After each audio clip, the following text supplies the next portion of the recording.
Hello एमर्स। तो एक बार पुनः हम लोग अपने कंप्यूटर के लेक्चर को आगे बढ़ाने के लिए आ गए हैं। इससे पहले हम लोग हिस्ट्री ऑफ कंप्यूटर में ये पढ़ चुके थे कि चार्ल्स बेबेज ने अपने 3 अलग अलग मॉडल दिए थे कंप्यूटर के, जिसमें हम लोगों ने देख लिया था कि उनका एक लास्ट वाला जो बाइनरी प्रोग्राम पे जिसके अंदर प्रोग्राम डाला जा चुका था लेडी अडा लवलेस अगस्ता के द्वारा, और उसके बाद वो सक्सेसफुल कंप्यूटर बना दिए थे और उसी के कॉन्सेप्ट पे आज के कंप्यूटर काम कर रहे हैं। ठीक है, तो यहाँ तक पढ़ने के बाद यानी चार्ल्स बेबेज तक पढ़ने के बाद अब हम आगे बढ़ेंगे और ये समझेंगे कि आगे की कहानी क्या थी, यानी आगे क्या क्या हो रहा था। तो चार्ल्स बेबेज ने तो कंप्यूटर बना दिया है ना, यानी कौन कौन से बनाए थे अगर आपको पता हो तो। सबसे पहला उन्होंने डिफरेंस इंजन बनाया था, लेकिन ये क्या हो गया था, फ्लॉप हो गया था। उसके बाद इन्होंने कौन सा इंजन बनाया था, एनालिटिकल इंजन, है ना, एनालिटिकल इंजन। और एनालिटिकल इंजन आपका क्या था, सक्सेसफुल था, बिल्कुल सक्सेसफुल था। लेकिन ये इसके अंदर थोड़ी सी प्रॉब्लम आ रही थी प्रोग्रामिंग की, यानी इनपुट और आउटपुट की। तो इसके अंदर क्या कर दिया गया, प्रोग्राम डाल दिया गया, और प्रोग्राम डालने के बाद ये बाइनरी प्रोग्राम कंप्यूटर आ गया, या बाइनरी प्रोग्राम्ड इंजन आ गया। तो बाइनरी प्रोग्राम पे काम करने लगा ये इंजन। तो इस इंजन को सक्सेसफुल मान लिया गया और इसके अंदर बाद में मॉडिफाई कर करके अलग अलग बनाए गए, लेकिन आज के डेट में इसी कॉन्सेप्ट पे चल रहा है। ठीक है, तो चार्ल्स बेबेज की कहानी पढ़ने के बाद अब हम अगर आगे बढ़ें तो आगे की कहानी को अगर हम कंटिन्यू करते हैं तो जैसा कि आप सभी लोगों को पता था कि पैरेलली एक और कहानी चल रही थी, और वो कहानी थी टैबुलेटिंग मशीन की, है ना। टैबुलेटिंग मशीन, टैबुलेटिंग मशीन आप लोगों ने देखा था, इसको किसने बनाया था, तो इसको बनाया था हरमन हॉलरिथ ने, हरमन हॉलरिथ ने। और ये हरमन हॉलरिथ ने जो बनाया था टैबुलेटिंग मशीन, ये क्या कर रहा था, तो एक्चुअल में इसका काम ही यही था कि फिलहाल में देखा जाए तो इसका काम किस पे बेस्ड था, तो पंच कार्ड पे बेस्ड था, यानी पंच कार्ड पे बेस्ड ये मशीन बनी थी। जो पंच कार्ड का यूज किसने किया था, फ्रांसीसी बुनकर जोसेफ जेकार्ड ने यूज किया था, ताकि वो क्या कर सकते हैं, ताकि वो क्या कर पाए कि कपड़ों को बुन पाए, और उसके लिए उनको बहुत ज़्यादा दिमाग लगाने की जरूरत ना हो, मतलब हाथ से ना हो, डायरेक्ट मशीन उस क्या करते हैं, उस इंस्ट्रक्शन को पकड़े, उस इंस्ट्रक्शन के अनुसार काम करे। ठीक है, उसी आइडिया के ऊपर बेस्ड हरमन हॉलरिथ ने टैबुलेटिंग मशीन बनाई, और जिसके कारण उन्होंने क्या किया था, तो अमेरिका की जनगणना में इस मशीन को उतारा था, और जो जनगणना करने में लगभग 7 साल लग जाते थे उसको 3 महीने में ही कंप्लीट किया जा सका। किसके कारण, टैबुलेटिंग मशीन के कारण। अच्छा, फिर बाद में इसी हरमन हॉलरिथ ने, देखिए कहानी अब यहीं से बढ़ेगी, बाद में इन्हीं ने क्या किया कि 1911 में एक कंपनी स्टार्ट की। क्या स्टार्ट की, कंपनी। ये टैबुलेटिंग मशीन बनाने वाली कंपनी थी। कौन सी कंपनी थी, टैबुलेटिंग मशीन बनाने वाली कंपनी थी। इस कंपनी का अगर नाम आप देखेंगे तो आपको ऐसे मिल जाएगा, CTR। क्या था, CTR। एक्चुअल में CTR का मतलब क्या होगा, तो ये था, इसका फुल फॉर्म C से मतलब होगा computing tabulating record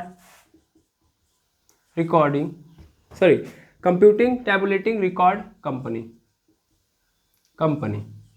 CTR company. 1911 में हरमन हॉलरिथ ने ही क्या किया कि टैबुलेटिंग मशीन बनाने वाली एक कंपनी खोली, जिसका नाम था CTR, यानी कंप्यूटिंग टैबुलेटिंग रिकॉर्ड कंपनी। ठीक है, अब कहानी आगे बढ़ती है, और कहानी आगे बढ़ने का मतलब आगे जब हम देखेंगे तो यही कंपनी बाद में 1924 के अंदर जाके किसमें कन्वर्ट हो जाती है, IBM में। IBM इंटरनेशनल बिजनेस मशीन, यानी इंटरनेशनल बिजनेस मशीन के नाम से इसी कंपनी को जाना जाने लगा। इसको किसने स्टार्ट किया था, हरमन हॉलरिथ ने। समझ पा रहे हैं, बिल्कुल। टैबुलेटिंग मशीन से किस्सा स्टार्ट होता है। टैबुलेटिंग मशीन कैसे बना था, पंच कार्ड पे बेस्ड था, जिसका काम क्या था, जिसका काम था, फिलहाल में आपको नजर आ रहा था कि मैंने बताया था जैसे कि जनगणना करने के लिए उतारा गया था। एक्चुअल में इसका काम क्या था, इसका काम था रिकॉर्ड को रखना, यानी रिकॉर्ड कीपिंग मशीन थी ये, रिकॉर्ड कीपिंग मशीन, यानी ऐसी मशीन जो क्या कर सकती है, रिकॉर्ड को रख सकती है, रिकॉर्ड को क्या कर सकती है, रख सकती है। तो रिकॉर्ड को स्टोर करने के लिए इस मशीन का निर्माण किया गया था, और बाद में यही कंपनी 1924 में IBM के नाम से जाने लगती है, और आज के डेट में भी ये कंपनी स्थापित है, यानी आज भी ये एस्टेब्लिश है कंपनी, और दुनिया की सबसे बड़ी कंपनी है कंप्यूटर के मामले में। समझ पा रहे हैं। 1924 में भी इसके पास रिकॉर्ड था कि सबसे ज़्यादा पीसी इसी ने बनाए थे, सबसे ज़्यादा पीसी इसी ने बनाए थे। या अब आज के डेट में भी मैं बोलूँ तो सिंपल बात है कि सबसे ज़्यादा पर्सनल कंप्यूटर कौन बनाती है, IBM ही बनाती है, IBM, ठीक है ना, ये एक कंपनी है, ठीक है। 174 यानी 174 कंट्रीज में इसका क्या है, पूरा का पूरा मार्केटिंग है। तो ये बहुत बड़े लेवल पे बहुत बड़े लेवल पे कंपनी इस समय है।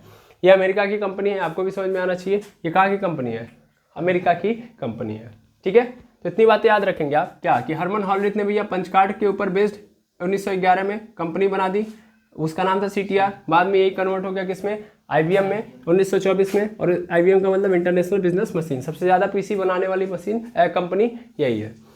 टैबलेटिंग मशीन का काम क्या था, रिकॉर्ड रखने का, यानी रिकॉर्ड कीपिंग मशीन थी आपकी टैबलेटिंग मशीन। अब कहानी आगे बढ़ती है, और कहानी आगे कहाँ पे जाती है, तो आता है दौर 1930 का।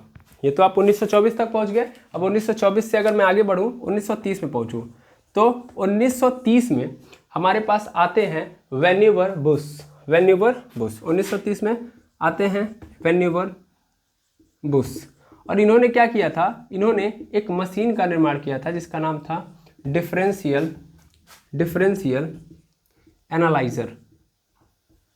डिफरेंशियल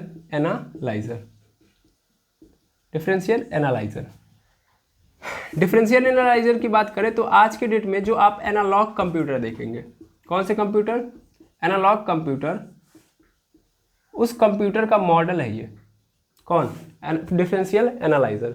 तो आज का जो एनालॉग कंप्यूटर है वो किस पे बेस्ड है, डिफरेंशियल एनालाइजर पे। अब आप कहेंगे सर एनालॉग कंप्यूटर क्या है ना, ऐसा कौन सा कंप्यूटर जो एनालॉग है।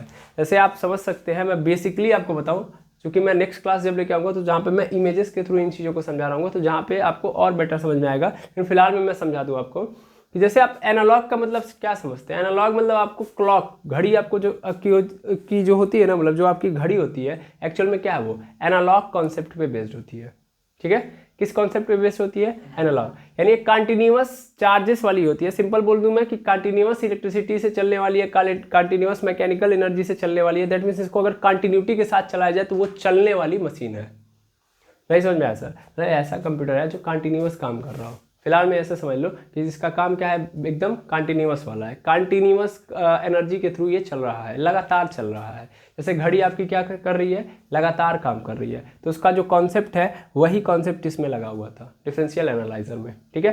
बाकी मैं जब आपको इमेज दिखाऊंगा तो और बेटर आपको समझा दूंगा, ठीक है।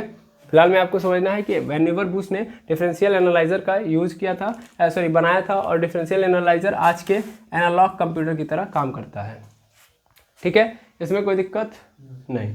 अब उसके बाद कहानी और आगे बढ़ती है, और कहानी आती है 1930 से 1939 में। कहाँ पे आती है, 1939 में। तो 1939 में इसको मिटा देता हूँ, फिर आगे बढ़ता हूँ मैं। तो 1939 में कहानी आती है, और 1939 में होता क्या है, 1939 में हार्वर्ड विश्वविद्यालय, कौन सा विश्वविद्यालय, हार्वर्ड विश्वविद्यालय। हार्वर्ड विश्वविद्यालय में छात्रों ने, जो वहाँ के स्टूडेंट थे, वो स्टूडेंट ने क्या किया कि एक कॉन्सेप्ट बनाया।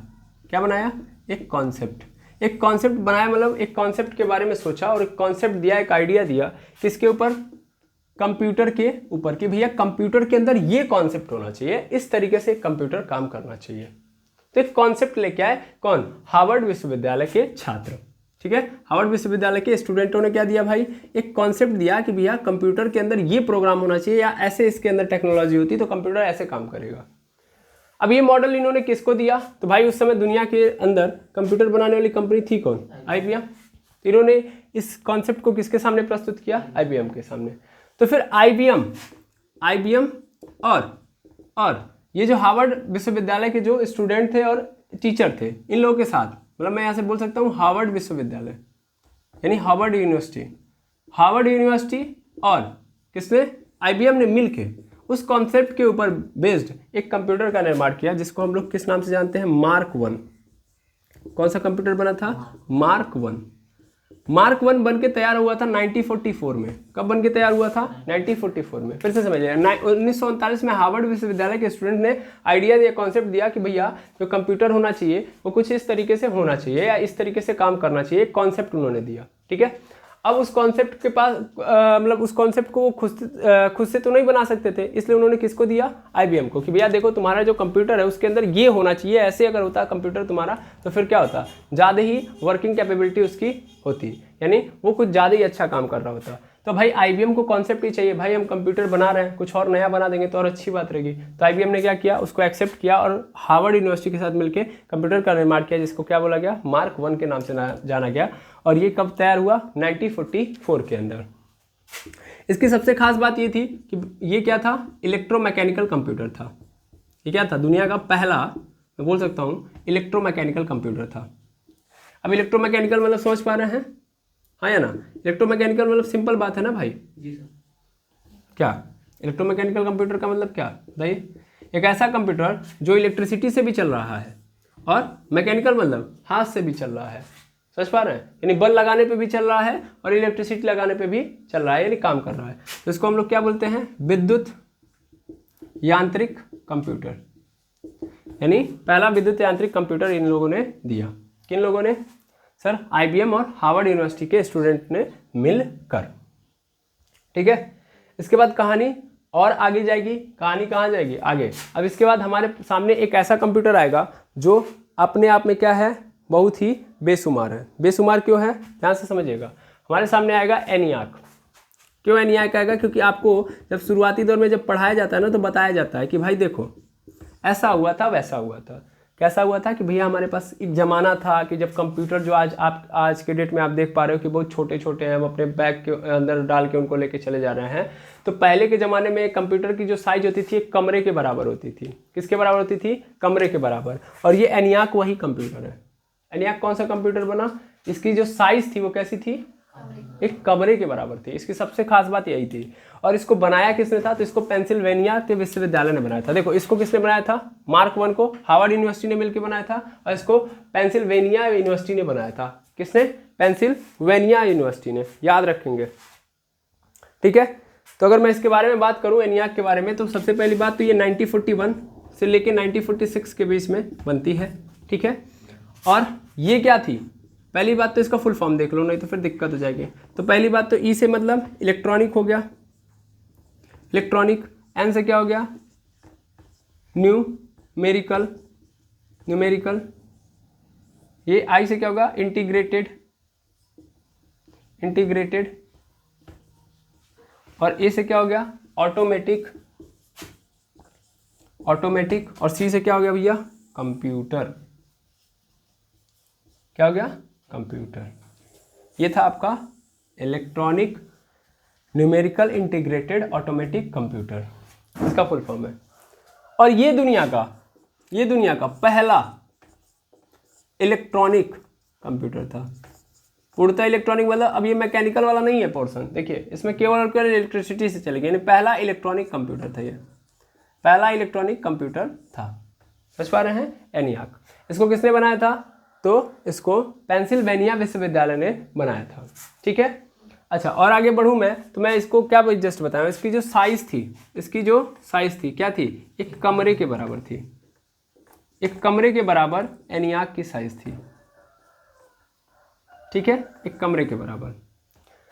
और इसकी एक और ख़ास बात थी कि इसके अंदर वैक्यूम ट्यूब का यूज किया गया था। किसका यूज किया गया था? वैक्यूम ट्यूब का वैक्यूम ट्यूब का यूज किया गया था, प्रयोग किया गया था। जो भी मैं पॉइंट्स बोल रहा हूँ नीचे दिखाई दे रहे हैं? हाँ बिल्कुल। ठीक है, तो ENIAC 1941 से लेकर 1946 के बीच में बन के आता है आपका। और इसकी जो साइज़ थी वो कमरे के बराबर थी। वैक्यूम ट्यूब यूज किया गया था, फुल फॉर्म मैंने बता ही दिया। और ये दुनिया का पहला इलेक्ट्रॉनिक कंप्यूटर था। ठीक है, इसकी एक खास बात और थी। वो खास बात ये थी कि इसके अंदर जो प्रोग्राम्स थे, प्रोग्राम्स मतलब आपको पता है प्रोग्राम क्या होता है? Group of instruction. तो ग्रुप ऑफ इंस्ट्रक्शन इसके अंदर अस्थायी रूप से समाहित किए गए थे। इसको पहले समझो, यहाँ पे क्या लिखा गया? Automatic computer. अब इसको पकड़ना पड़ेगा। ऑटोमेटिक जो अपने आप काम कर रहा होता है, स्वतः ही काम कर रहा होता है। अब स्वतः कैसे काम करेगा? जैसे आज के डेट में हम इंस्ट्रक्शन देते हैं, जैसे ऐसे समझिएगा, आज के डेट में हम इंस्ट्रक्शन देते हैं कंप्यूटर को कि भैया गूगल पे जाते हो, गूगल पे जाके आप सर्च करते हो कोई भी वेबसाइट पे, तो क्या होता है कि आप यहाँ से टाइप करते हो, टाइप करने के बाद क्या हो रहा था, गूगल पे दिखाई देता है कि टाइप हो रहा है, टाइप होने के बाद सर्च हो गया, सर्च होने के बाद डायरेक्ट रिजल्ट आ गया। सब कुछ अपने आप हो रहा है कि नहीं हो रहा है, ये पहले समझो। ये ऑटोमेटिक हो रहा है कि ऐसा हुआ कि आपने टाइप किया, टाइप करने के बाद खुद ही गए ढूंढने, फिर ढूंढ के फिर खुद ही लेके आए, नहीं ना, खुद तो नहीं ना हो रहा है भाई। ये चीज़ें क्या हो रही हैं, ऑटोमेटिक हो रही हैं। तो ऑटोमेटिक होता है, और ऑटोमेटिक कैसे होता है, इसके पीछे प्रोग्रामिंग की जाती है। क्या की जाती है, प्रोग्रामिंग, कि भैया ऐसे ऐसे काम करना है, यानी ऐसा इंस्ट्रक्शन मिला तो फिर आगे ऐसे काम करना है। तो ये सब किस पे बेस्ड है, इंस्ट्रक्शन पे बेस्ड है, यानी प्रोग्राम पे बेस्ड है। और अगर प्रोग्राम आप डाल दोगे किसी कंप्यूटर के अंदर तो ऑटोमेटिक हो जाएगा, फिर वो है कि नहीं है। ऑटोमेटिक कब काम करेगा, जब उसको पता रहेगा कि क्या करना है, और उसके लिए पता रहने के लिए उसको क्या देना पड़ेगा, प्रोग्राम। प्रोग्राम क्या करता है, उसको इंस्ट्रक्शन दे देता है कि भाई अगर तुमको इस तरीके से मिलेगा इंस्ट्रक्शन तो तुमको ऐसे काम करना है। तो जो ही यहाँ पे एक इनपुट दोगे तुरंत वो क्या करने लगेगा, अपने आप काम करने लगेगा, है ना। तो एसी जहाँ पे लिखा है एसी, तो एसी का मतलब अपने आप काम करेगा, अपने आप काम, ठीक है, समझ में आ गया, आया ना। ऑटोमेटिक मशीन मतलब क्लियर है। इनपुट दिया तो अब आउटपुट हमको नहीं, आउटपुट लाने के लिए फिर हमको काम नहीं करना पड़ेगा, इनपुट दे दो, प्रोसेसिंग भी वो खुद कर लेगा और आउटपुट भी खुद दे देगा। अब ऐसा नहीं है कि आप इनपुट दोगे फिर जाके आप ही प्रोसेसिंग करोगे फिर आप ही जाके आउटपुट लेके आओगे, क्लियर है। इसमें सब ऑटोमेटिक हो रहा होगा। इसका मतलब क्या है, इसके अंदर प्रोग्राम डाले गए होंगे ना जी। और इसके अंदर जो प्रोग्रामिंग की गई है वो एक्चुअल में कैसी की गई है, अस्थायी रूप से, परमानेंट रूप से। अब ऐसा नहीं है कि आप प्रोग्राम बार बार चेंज कर रहे हो, ठीक है ना। एक प्रोग्राम इसके अंदर डाल दिया गया, अब उसी प्रोग्राम पे क्या करेगा, काम करेगा। तो अस्थायी रूप से इसके अंदर क्या किया गया, प्रोग्रामिंग कर दी गई, ठीक है। मैं बोल सकता हूं कि अस्थायी रूप से प्रोग्रामिंग की गई थी, ठीक है। तो आई थिंक एनियाक के बारे में आपको समझ में आ गया, आया ना, ठीक है। तो एनियाक के बारे में समझ में आ गया। इसमें जो आपको समझ में आ गया, जैसे 1941 के अंदर हार्वर्ड विश्वविद्यालय के स्टूडेंट ने कॉन्सेप्ट दिया, उसके ऊपर IBM और हार्वर्ड यूनिवर्सिटी ने मिलकर मार्क 1 बनाया, जो पहला का इलेक्ट्रॉनिक मैकेनिकल कंप्यूटर था। और उसके बाद ये 1940 में बन के तैयार हुआ था। फिर एनियाक उसी दौर में बन रहा था। एनियाक जो था उसको पेंसिल्वेनिया विश्वविद्यालय ने बनाया था। इसका फुल फॉर्म आपके सामने है, ये है, एक कमरे के बराबर था, वैक्यूम ट्यूब का प्रयोग किया गया था। और ये ऑटोमेटिक कंप्यूटर था क्योंकि इसके अंदर अस्थायी रूप से प्रोग्रामिंग की गई थी। इसमें अपने आप काम कर रहा था, बस आप इनपुट दोगे बाकी ये रिजल्ट खुद देगा, ठीक है। सबसे पहले आप क्या करिए, इसको नोट कर लीजिए। अब इसके बाद की कहानी क्या आती है कि एनियाक बन चुका है। एनियाक के बाद अब कहानी आती है एक नया साइंटिस्ट, इनका नाम था John von Neumann. John von Neumann, इनका नाम क्यों आ रहा है, क्योंकि इन्होंने एक कॉन्सेप्ट दिया। कॉन्सेप्ट का नाम क्या था भैया, इनके कॉन्सेप्ट का नाम था SPC। SPC मतलब stored program concept, stored program concept मतलब क्या है। इनके मन में ये आया कि भैया हम ऐसी प्रोग्रामिंग करते हैं, क्योंकि मान लीजिए हम एक बार इनपुट दे रहे हैं, हम एक बार क्या दे रहे हैं, इनपुट दे रहे हैं, तो फिर वो प्रोसेसिंग करके आउटपुट दे दिया। अगली बार हम दूसरा इनपुट दे रहे हैं, फिर हमको दूसरा आउटपुट दे रहा है। लेकिन सपोज कर लो हम फिर से वही वाला इनपुट दे रहे हैं जो पहले दिया था, तो फिर से हमको क्या करना पड़ेगा, फिर से हमको इनपुट देना पड़ेगा, फिर वो प्रोसेसिंग करेगा, फिर आउटपुट देगा। नहीं समझ में आया, नहीं समझ में आया। जैसे आप गूगल पे सर्च मारते हो, गूगल पे कोई चीज़ आपने सर्च मारी, तो अगली बार फिर से रिपीट करके आप वही सर्च मारोगे तो क्या होता है, आपको दिखाई देता है कि जो ही आप वो शब्द डालोगे तुरंत वो नीचे लिख के दिखा देगा कि आपने पहले सर्च मारा है। फिर आप उसके ऊपर ओके करेंगे तो तुरंत आपको पहुंचा देगा। तो क्या किया उसने, आपके डाटा को स्टोर करके रखा कि नहीं रखा है। पुराने जमाने के जो कंप्यूटर थे, इसके पहले, इस प्रोग्राम के पहले के जो कंप्यूटर थे, उनमें प्रॉब्लम ये थी कि एक बार आपने इनपुट दिया, उन्होंने आउटपुट दिया, लेकिन वो उसको स्टोर नहीं करते थे। यानी ये नहीं कि आपको बार बार क्या बोलते हैं, एक बार आपने सर्च कर लिया तो बार बार जीवन में आप कभी भी आप उसको सर्च करें तो फिर से वो पहले ही दिखा दे, यानी आपको तुरंत डाटा दे दे, आपको ज़्यादा उसके अंदर प्रोसेसिंग करने की उसको ज़रूरत ही ना पड़े, वो तुरंत आपको क्या कर दे, डाटा दे दे।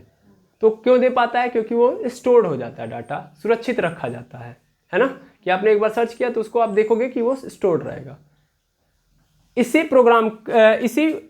स्टोर्ड प्रोग्राम के कॉन्सेप्ट को किसने दिया था, जॉन वॉन न्यूमैन, कि भैया कंप्यूटर के अंदर ये वाला पोर्शन भी होना चाहिए कि डाटा को स्टोर करना चाहिए। यानी कोई हम डाटा है, मतलब हमने कोई आउटपुट लिया तो उस आउटपुट को हम चाहते हैं स्टोर करना तो वो कर लें, या हमने जो इंस्ट्रक्शन दिया, इनपुट देने का मतलब इंस्ट्रक्शन देना, तो जो इंस्ट्रक्शन दिया उसको भी क्या कर ले, हमारा कंप्यूटर स्टोर कर ले, ताकि हमको फिर जब जरूरत लगे तो हमको उतना तामझाम ना करना पड़े, डायरेक्ट हम उसको पा जाएं या फिर से हमको उतना काम ना करना पड़े। ठीक है, तो जब चाहेंगे हम यूज कर लेंगे, है ना। तो इस कॉन्सेप्ट को दिया किसने था? जॉन वन न्यूमैन ने। क्लियर है, हाँ या ना? बिल्कुल। अब इस कॉन्सेप्ट में बेस्ड कंप्यूटर जो पहला बना एसपीसी पर बेस्ड। अब ये कॉन्सेप्ट देखिए, अच्छा ये बताइए जो एसपीसी है क्या ये आज की डेट में है कि नहीं है? है कि नहीं है? एसपीसी पे ही तो हमारे आज के जितने भी कंप्यूटर है, मोबाइल है, सब काम कर रहे हैं, नहीं कर रहे हैं? एसपीसी पे ही। जो मैंने भी जैसे गूगल का एग्जांपल लिया, तो गूगल आपके मोबाइल में है तो गूगल हर चीज़ को स्टोर करके रख देता है। क्यों? क्योंकि इसके अंदर प्रोग्रामिंग की गई है कि भैया स्टोर करना है। प्रोग्रामिंग मतलब इंस्ट्रक्शन उसको दिया गया कि तुमको अगर कोई भी ये लोग सर्च कर रहे हैं, ये सर्च कर रहे हैं, तुमको उसको स्टोर कर लेना, ताकि ये लोग अगली बार जब देखें तो फिर तुरंत उनको दे देना। ज़्यादा प्रोसेसिंग करने की झंझट है ये नहीं है। अब आपके मन में अभी भी क्वेश्चन आ रहा होगा कि सर कैसे ये चीज़ें हो रही हैं, थोड़ा सा और इजी वे में बताइए। जैसे आप मान लीजिए ऐसे आप सर्च मार रहे हो, सपोज कर लो क्रिकबज। क्रिकबज क्या है? एक क्रिकेट की वेबसाइट है ना। अब क्रिकबज आपने सर्च मारा पहली बार मारने के बाद आप फिर किस पे चले गए? पहले वाले वेबसाइट। अब देखो क्रिकबज सर्च मारोगे ना तो क्रिकबज आएगा, फिर कई सारे वेबसाइट आएंगे। चलो ठीक है, इसको भी हटा देते हैं, आप डालते हो सिंपली क्रिकेट का स्कोर डाल दिया गूगल पे। अब जब गूगल पे सर्च मारोगे तो क्रिकेट के स्कोर नाम से कई सारी वेबसाइट, मतलब कई सारी ऐसी वेबसाइट आएंगी जो क्या दिखा रही होंगी? क्रिकेट का स्कोर। अब आपने किसी एक वेबसाइट को पकड़ा, मतलब ABC 3 वेबसाइट है जो क्रिकेट का स्कोर दिखा रही हैं, तो आपने किस पे क्लिक कर दिया? बी पे जब क्लिक कर दिया तो बी पे क्लिक करने के बाद आप बी वाली वेबसाइट से स्कोर देख रहे हो। अब आप कट करके बाहर चले आए। अब क्या होगा? हुआ क्या यहाँ पे ध्यान से समझना। अब होगा क्या और क्या हुआ? अभी तक ये हुआ कि आपने सर्च मारा, बी वेबसाइट तक आप गए हो, गूगल ने क्या किया? इसको रिकॉग्नाइज कर लिया। आपने इंस्ट्रक्शन क्रिकेट का स्कोर दिया था और किस वेबसाइट पे गए थे? बी वाली वेबसाइट पे। अगली बार जब आप जो ही क्रिकेट का स्कोर सर्च मारोगे, ये डायरेक्ट कहाँ पहुंचा देगा? बी पे। अब आपको 3 ऑप्शन नहीं देगा, डायरेक्ट पहुंचा देगा, क्योंकि इसको पता है कि आपको जाना कहाँ है। ठीक है, हाँ। लेकिन अगर आप नहीं चाहते हो कि बी वाले पे अब ए वाले पे आने चाहते हो, तो फिर से डाल के फिर से सर्च मार लो। समझ पा रहे हो? लेकिन गूगल को पता चल चुका है ना क्रिकेट का स्कोर, मतलब आप कहाँ पे जाओगे? बी। तो वो वाले लिंक पे पहले ही दिखा देगा, देखिए भैया आप यहाँ पे गए थे पहले, हाँ, तो इस पर डायरेक्ट क्लिक कर दो, पहुंचा दिया। समझ पाएगा नहीं? कैसे हुआ? क्योंकि आपके इंस्ट्रक्शन को क्या कर लिया था? गूगल ने स्टोर कर लिया था। वो क्यों किया? क्योंकि उसके अंदर ऐसी प्रोग्रामिंग की गई है। प्रोग्राम मतलब भैया ग्रुप ऑफ इंस्ट्रक्शन, बहुत सारे निर्देशों का ग्रुप होता है, उसी को हम लोग क्या बोलते हैं? प्रोग्राम। ठीक है, क्या बात समझ में आ गई? बिल्कुल। अब मैं अगर आगे बढ़ूँ तो एसपीसी पर बेस्ड ही कंप्यूटर हमारे पास आया था और उसका नाम था एडसेक। क्या नाम था? एडसेक। क्या नाम था इसका? एडसेक। ये था आपका इलेक्ट्रॉनिक डिले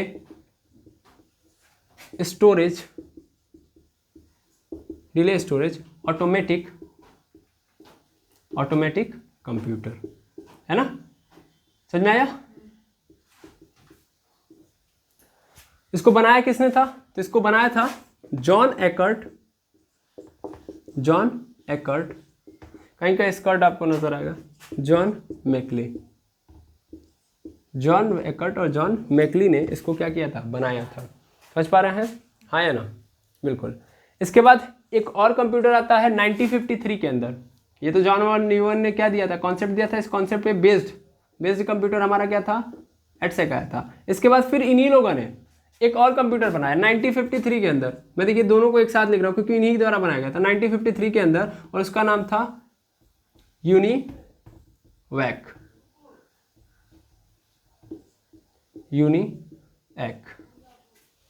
ठीक है, यूनियाक, डायरेक्टली क्या बोलते हैं हम लोग? यूनियाक। तो यूनियाक 1, ये क्या था? यूनियाक फर्स्ट।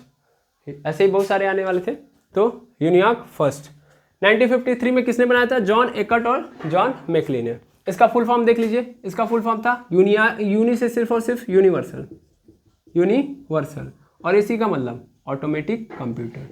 अब सब के सब क्या आएंगे? ऑटोमेटिक कंप्यूटर आएंगे, क्योंकि इनके अंदर क्या है? प्रोग्रामिंग कर दी गई है, अस्थायी प्रोग्राम है ना इनके पास, वे ऑटोमेटिक काम करना है, बार बार ऐसे वाला नहीं है। ठीक है, तो यूनिवर्सल ऑटोमेटिक कंप्यूटर एक ऐसा कंप्यूटर था जो पूरी दुनिया के अंदर यूज किया गया, और ये ऐसा कंप्यूटर था जो व्यापारियों को बेचा गया। ये एक्चुअल में व्यापारिक पर्पस से बनाया गया था। किस पर्पस से बनाया गया था? व्यापारिक, यानी कॉमर्शियल पर्पस से ही बनाया गया था, इंडस्ट्रियल पर्पस से बोल सकता हूँ मैं, बिजनेस पर्पस से बनाया गया था। ठीक है ना, पर्पस क्या था? बिजनेस, यानी बिजनेस पर्पस से बनाया गया था। ठीक है, बनाया गया था। और इसको किसको बेचा गया, कौन लेंगे, जो बिजनेसमैन होंगे। तो बिजनेसमैन जितने थे उन लोगों ने इसको खरीदा। समझ में आ रही, कौन, यूनिएक, यूनिवर्सल ऑटोमेटिक कंप्यूटर। क्लियर है ये बातें। तो आई थिंक ये पूरा का पूरा कॉन्सेप्ट आज का समझ में आ गया होगा। हिस्ट्री ऑफ कंप्यूटर में आप 1953 तक पहुंच के यूनिएक तक देख चुके हैं। अब मैं अगर अभी तक का जितना भी पढ़ा है उसको अगर मैं रिकैप कर दूं एक बार, तो मैं यहाँ पे दिखा रहा हूँ आपको, ध्यान देंगे। सबसे पहले नंबर पे हमारे पास जो आया था वो क्या था, IBM। सबसे पहले नंबर पे क्या था, IBM। सबसे पहले टैबुलेटिंग मशीन हम लोगों ने लिया था। टैबुलेटिंग मशीन कब आया था, 80-90 के अंदर। इस 80-90 के थ्रू ही 1911 के अंदर, 1911 में जिन्होंने टैबुलेटिंग मशीन बनाया था, हरमन हॉलरेथ। तो हरमन हॉलरेथ ने ही क्या किया, 1911 के अंदर एक कंपनी स्टार्ट की, CTR। क्या स्टार्ट की, CTR, computing tabulating recording company. बाद में 1924 में इसी कंपनी को किस नाम से जाना जाने लगा, IBM के नाम से, इंटरनेशनल बिजनेस मशीन।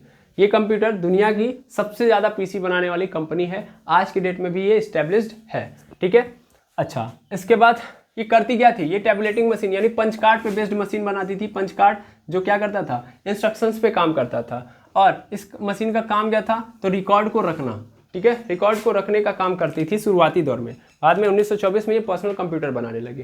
ठीक है, उसके बाद फिर क्या आता है, कहानी आगे बढ़ती है। तो 1930 के अंदर क्या बनता है, डिफरेंशियल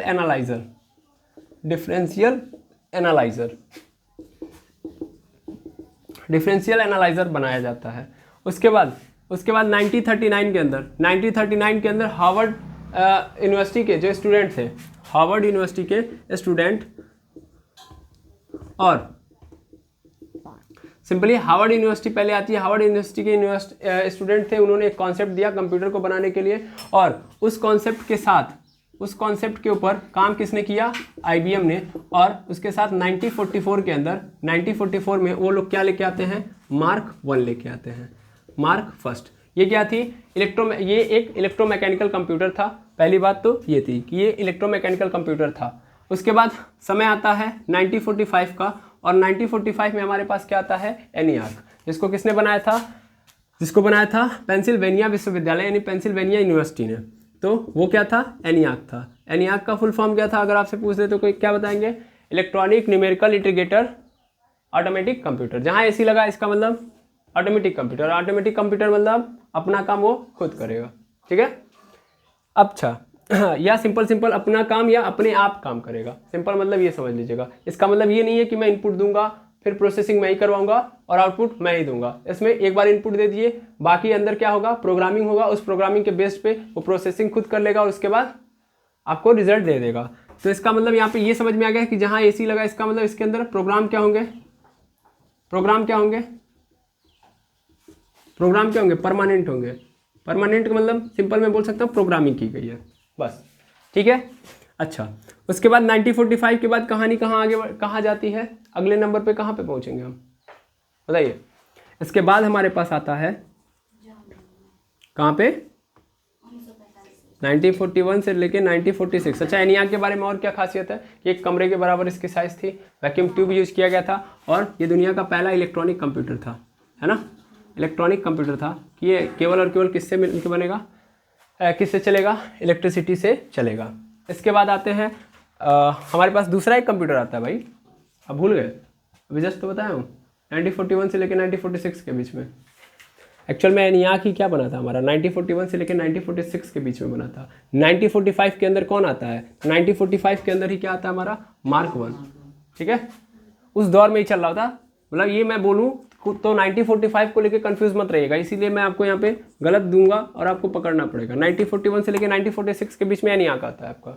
ठीक है, अच्छा, उसके बाद बनाया किसने था, पेंसिल्वेनिया विश्वविद्यालय ने। उसके बाद क्या आता है हमारे पास, उसके बाद आते हैं साइंटिस्ट जिनका नाम क्या था, जॉन वॉन न्यूमैन, है ना, जॉन वॉन न्यूमैन।